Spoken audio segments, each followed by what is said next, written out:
আসসালামু আলাইকুম সকলকে। আমার নতুন ভিডিওতে আপনাদের সকলকে স্বাগতম জানাচ্ছি। আমি মোহাম্মদ হাসিবুল হোসেন অন্ত, পড়াশোনা করছি পাবনা বিজ্ঞান ও প্রযুক্তি বিশ্ববিদ্যালয়ে। আজকে আমরা ক্লাস 8-এর অনুসরণীর 4.3 আমাদের এখানে 4.2-এর 4.2-এর 3-এর হচ্ছে আমরা 1 নম্বর, 2 নম্বর, 3 নম্বর এবং 4 নম্বর অঙ্কগুলো করব। আপনারা আমার সাথে কী করেন, অঙ্কটা করার চেষ্টা করেন। ধন্যবাদ সকলকে। বলা আছে এখানে x = 3, y = 5, z = 2 হলে দেখাতে হবে যে এখানে এক বলা আছে y² - x² = x + y, y - x, এবং দেওয়া আছে আমাদের x + y² = x - y² + x + y, 4xy, এবং 3 নম্বরে বলা আছে y + z² = y² + 2yz + z², plus এখানে কি আছে x + z² = x² + 2xz plus হচ্ছে কি z²। এখন আমরা লক্ষ্য করি এখানে কি আছে। আমরা কি করব, প্রথমেই হচ্ছে আমরা এখানে 1 নাম্বার দিয়ে দিব। 1 নাম্বার কি আছে আমাদের এখানে বলা আছে y² - হচ্ছে আমাদের x² প্লাস হচ্ছে x = হচ্ছে x + y, এবং কি আছে আমাদের y - x আমাদের আছে। আমরা কি করব, আমরা প্রথমে লিখে দিব আমাদের বাম পক্ষ, যেহেতু আমাদেরকে দেখাইতে হবে, তো আমরা বাম পক্ষ এবং ডান পক্ষ লিখে কি করব, এটাকে প্রমাণ করার চেষ্টা করব। কি আছে এখানে y² - কি আছে আমাদের এখানে x² আছে। তো আমরা ওয়াই এর মান জানি, হয় মান কত দেওয়া আছে 5 দেওয়া আছে, এবং এক্স এর মান দেওয়া আছে কত 3। তাহলে এখানে 5² মাইনাস কি আমাদের এখানে 3², তাহলে এখানে কত 5 × 5 মাইনাস কত 3 × 3, তাহলে 5 পদে কত 25, আর 3 কত আমাদের 9। তাই 25 থেকে 9 বাদ দিলে কত থাকে আমাদের, 25 থেকে 9 বাদ দিলে থাকে হচ্ছে আমাদের 16। আশা করি আমরা যোগটা করতে পারবো। তারপরে আমাদের এখানে ডান পক্ষ আমরা লিখতে পারি যে ডান পক্ষ, ঠিক আছে।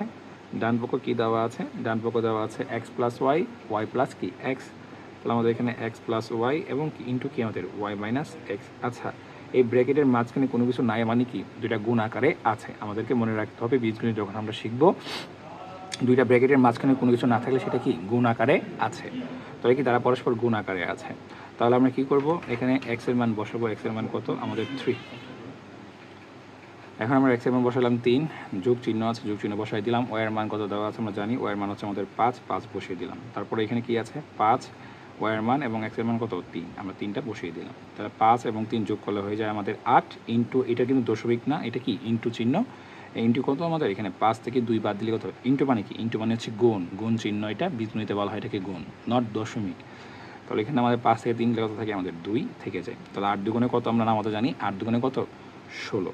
তাহলে দেখা যাচ্ছে আমাদের বাম পক্ষ 16, ডান পক্ষ কত আসছে 16 আসছে। আমরা লিখতে পারি এখানে আমাদের বাম পক্ষ সমান কি লিখতে পারি আমরা, আমাদের ডান পক্ষ লিখতে পারি, যেটা কি দেখানো হলো, ঠিক আছে।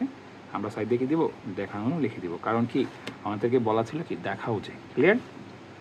তার পরবর্তী যে অঙ্কটা আছে আমরা এটা লিখে নিব x + y² = x - y² plus কি 4xy। তাহলে এখানে লেখার জন্য আমরা প্রথমে লিখে নিব আমাদের প্রশ্নটা কি বলা ছিল, x + y² = কত আমাদের x - y² প্লাস কি আমাদের 4xy। আমি দুঃখিত, আমার কলমের কালি শেষ হয়ে গেলে, না কালি শেষ হয়নি, 4xy আমাদের এখানে আছে। আমাদেরকে কী করতে হবে, এটাকে প্রমাণ করে দেখাতে হবে। তো আমাদের যথারীতি সেই অবস্থায় আমাদের এখানে বাম পক্ষ আছে। বাম পক্ষ কী দেওয়া আছে, x + y² দেওয়া আছে। তো আমরা জানি, তো এখানে বাম পক্ষ কি আমাদের এখানে আমাদের x এর মান হচ্ছে 3 এবং y এর মান কত আমাদের 5, তারপর স্কোয়ার, তাহলে এখানে 8² হয়ে যায়। 8² মানে কি 8 × 8, যেটাকে আমরা বলতে পারি 8 × 8 = 64, তাই নয় কি, অবশ্যই তাই। তার পরবর্তীতে আমাদের এখানে কি আছে, আমাদের এখানে ডান পক্ষ আছে। আমরা ডান পক্ষটা লিখে নিব। ডান পক্ষ কি আছে, ডান পক্ষ আছে x - y² প্লাস কি 4xy, ঠিক আছে। তাহলে আমরা এখানে কি করব, x এর মান হচ্ছে 3 আর y এর মান হচ্ছে কত 5, আমরা এখানে হোল স্কোয়ার দিয়ে দিলাম। তারপরে কি আছে এখানে 4 × x এর মান 3, y এর মান কত 5, আমরা লিখে দিলাম। তো দেখা যাচ্ছে এই যে 3 আছে, 3 হচ্ছে ছোট, তার থেকে কি করতে বলতেছে আমাদের 5 বিয়োগ করতে বলতেছে। তার 3 থেকে 5 বিয়োগ করে কত থাকবে আমাদের -2 থাকবে, আমাদের হোল স্কোয়ার হয়ে গেল। আর এখানে কত 4 এবং 3 গুণ করলে, বা 4 3 গুণ করলে হচ্ছে আমাদের 12 হয়, 3 4 12, 12-র সাথে 5 গুণ করলে কত হয়ে যায় আমাদের এখানে 60 হয়ে যায়। আমরা আশা করি গুণ করতে জানি। তাহলে এখানে যে স্কোয়ার করার কারণে এই মাইনাসটা কি আছে, 2টা আছে। এখানে 2 কয়টা আছে, 2টা আছে। তা -2টা থাকলে কী হবে, মাইনাস ইন্টু মাইনাস সমান কী হয়ে যাবে, প্লাস হয়ে যাবে। তাহলে এখানে প্লাস হয়ে যাবে, আর এখানে কী হবে 2 দুগুণে 4 হয়ে যাবে, এখানে আমাদের 60। তাহলে কত হবে আমাদের এখানে 64 হয়ে যাবে। তাহলে দেখা যাচ্ছে বাম পক্ষ এবং ডান পক্ষ কি আমাদের মিলে গিয়েছে। সুতরাং আমরা লিখতে পারি আমাদের বাম পক্ষ ইকুয়াল টু কি আমাদের এখানে ভাইয়া ডান পক্ষ আমরা লিখতে পারি। তো এটা কি আমাদের দেখানো হলো। ঠিক আছে, আমরা খুব সুন্দর করে কি লিখে দেবো, আমরা দেখানো হলো। তো আমাদের 2 নম্বর অঙ্কটা কি করতে পারবো, আমরা খুব সহজে সমাধান করতে পারবো। এখন আমাদের 3 নম্বর যে অঙ্কটা আছে Y plus Z whole square equal to কত, Y square plus 2 Y Z plus কি আমাদের এখানে জেড স্কোয়ার দেওয়া আছে। তো আমরা যথারীতি জানি আমাদের যেখানে আমরা লিখে দেবো এখানে আমাদের বাম পক্ষ। তো যথারীতি আমরা লিখে দেবো কি এখানে আমাদের বাম পক্ষ আমরা লিখে দেবো যে বাম পক্ষ কি আছে, Y plus Z whole square আছে, হোল স্কোয়ারটা লিখে দিলাম। ওয়াইয়ের মান জানি আমরা 5, আমাদের জেটের মান কত ছিল, আমাদের 2 ছিল, তো আমরা 2টাকে লিখে দিলাম।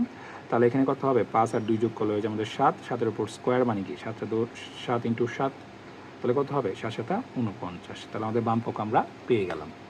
যদি আমরা ডান পক্ষটা দেখি, ডান পক্ষ কী হতে পারে, ডান পক্ষ হবে কি, ডান পক্ষ যদি আমরা একটু খেয়াল করি ভালো করে, ডান পক্ষে বলা আছে ডান পক্ষ আমরা লিখে নিব, লিখে কি লিখবো এখানে আমাদের y square plus 2 Y Z plus কি আমাদের এখানে জেড স্কোয়ার। ওয়াইয়ের মান কত 5 স্কোয়ার, মানে আমাদের 5 ওয়াইয়ের মান, তাহলে আমরা এখানে 5 স্কোয়ার, 2 ইন্টু ওয়াইয়ের মান 5, জেটের মান কত 2, আবার এখানে জেটের মান কত আমাদের 2 হোল স্কোয়ার হয়ে গেল। তা 5 5 25, 5 দুগুণে 10 আর 2 গুণ করলে হয়ে যায় আমাদের 20, আর এখানে কত আমাদের 4 আছে। তাহলে এই যে 20 25 এবং 20 যোগ করলে হয়ে যায় 45, প্লাস হচ্ছে কি আমাদের 4, তাহলে কত হয়ে যাবে আমাদের এখানে 49 হয়ে যাবে। তাহলে দেখা যাচ্ছে আমাদের বাম পক্ষ এবং ডান পক্ষ কি পরস্পর সমান। তাহলে বাম পক্ষ ইকুয়াল টু আমাদের এখানে আমরা ডান পক্ষ লিখতে পারি। তার মানে কি এখানে আমাদের দেখানো হলো। আমরা খুব সুন্দর করে কী করতে পারবো, অঙ্কটার সমাধানটা বের করতে পারবো। এখন আমাদের লাস্ট যে অঙ্কটা আছে x plus Z whole square করে দেওয়া আছে, x square plus 2 x z plus হচ্ছে কি জেড স্কোয়ার দেওয়া আছে। এটার জন্য আমরা প্রথমে বাম পক্ষ লিখে নিব। বাম পক্ষ সমান সমান কি x plus Z whole square, যেখানে এক্সের মান কত 3 এবং জেডের মান কত আমাদের 2, তাহলে এখানে হোল স্কোয়ার হয়ে যাবে 3 আর 2 যোগ করলে হয়ে যায় 5, 5 স্কোয়ার, যেখানে আমরা 5 ইন্টু 5 লিখতে পারি, দ্যাট মিনস কি 25 হচ্ছে আমাদের কি বাম পক্ষ। আর আমাদের ডান পক্ষ লিখতে যাই, তাহলে ডান পক্ষটা কী হবে, ডান পক্ষটা হবে এখানে এক্স স্কোয়ার, তারপরে কি হচ্ছে এক্স স্কোয়ার হয়ে যাচ্ছে, প্লাস কি আমাদের এখানে 2 জেড প্লাস কি আমাদের এখানে জেড স্কোয়ার হয়ে যাচ্ছে, তাই তো জেড স্কোয়ার হয়ে যাচ্ছে। তো এখানে আমাদের এক্সের মান কত, আমাদের এক্সের মান হচ্ছে 3 স্কোয়ার হয়ে যাবে। এখানে 2 ইন্টু 3 ইন্টু আমাদের জেডের মান হচ্ছে 2, তাহলে এখানে আমাদের 2 স্কোয়ার হয়ে যাবে। তা 3 কত আমাদের এখানে 9, আর এখানে আমাদের 3 দুগুণে 6 আর 2 কত আমাদের এখানে 12, আর আমার 2-এর উপর স্কোয়ার করলে কত হয়ে যায় আমাদের 4 হয়ে যায়। তাহলে 12 এবং 4 যোগ করলে হয়ে যায় 16 এবং 9 যোগ করলে হয়ে যায় কত আমাদের 25। আমরা যোগ করলে কী যাবো, আমি এগুলো পেয়ে যাবো। সুতরাং আমাদের যে বাম পক্ষ আছে, আমাদের বাম পক্ষ সমান সমান কী আছে আমাদের এখানে ডান পক্ষ আমরা পাবো। তাহলে এখানে কি আমাদের ডান পক্ষ, তাহলে এটা কি আমাদের দেখানো আমাদের হলো। ঠিক আছে, আমার লেখা আসলে সুন্দর না, আপনারা খুব সুন্দর করে লিখবেন, আশা করি অঙ্কগুলো বোঝা গিয়েছে। যদি অঙ্কগুলো বুঝে থাকেন তাহলে আমার চ্যানেলটাকে লাইক সাবস্ক্রাইব করবেন, এবং হচ্ছে কোনো ধরনের প্রশ্ন যদি আপনাদের মনে থাকে, আপনারা কোনো ধরনের হেজিটেশন ছাড়া আমাকে প্রশ্ন করতে পারেন, আমি ইনশাল্লাহ সেই প্রশ্নের উত্তর দিয়ে দেব। ধন্যবাদ সবাইকে, আগামী ক্লাসে আবারও দেখা হবে, সেই পর্যন্ত আল্লাহ হাফিজ, ভালো থাকবেন, আসসালামু আলাইকুম।